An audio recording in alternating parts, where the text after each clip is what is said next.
बिशुनगंज छोड़ी तोरा चले पिया के महलिया रे हे रे बोल ना करे जा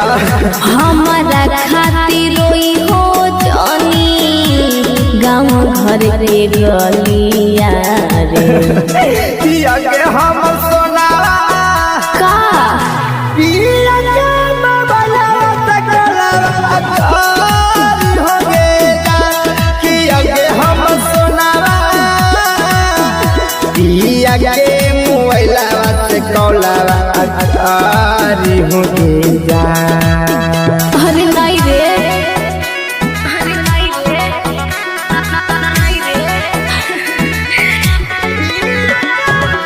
म्यूजिक बाय मणिकांत सुगम बात नहीं होता रे जानुआ हमारा ससुरारिया से अच्छा। तूने तू केहू जदीता भरा दे तू गरिया से सोना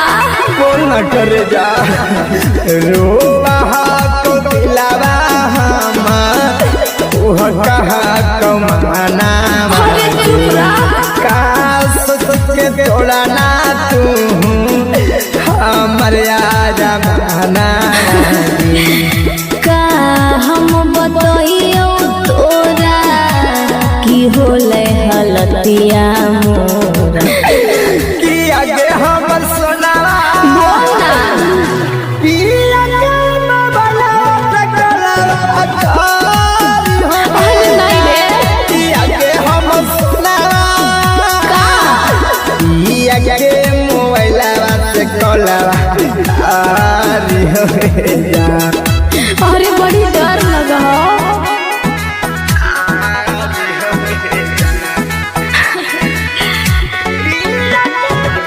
म्यूजिक बाय मणिकांत सुगम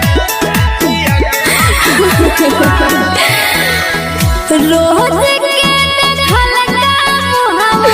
अच्छा। याद पड़िया मोरे तोहरा बिना पिया जिया हमारा नहीं भावो रे अरे ये फगुन मन ना लागो सम के मोबाइलवा काहे ना ले ए ना गोदारे जावा अरे लइयो रे हालियो पटइले के सोना तोरा काम में जा राम निवास राहुलैया रवा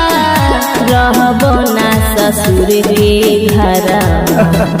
पिया के हम सोनावा हाँ जान पिया के बाबला तकला अकारी हो गेला पिया के हम सोनावा पिया के मोबाइला से कॉलवा अकारी अच्छा ठीक हो सूत जीतो तो करबो भोलेनाथ रिकॉर्डिंग स्टूडियो बानावर बिशुनगंज।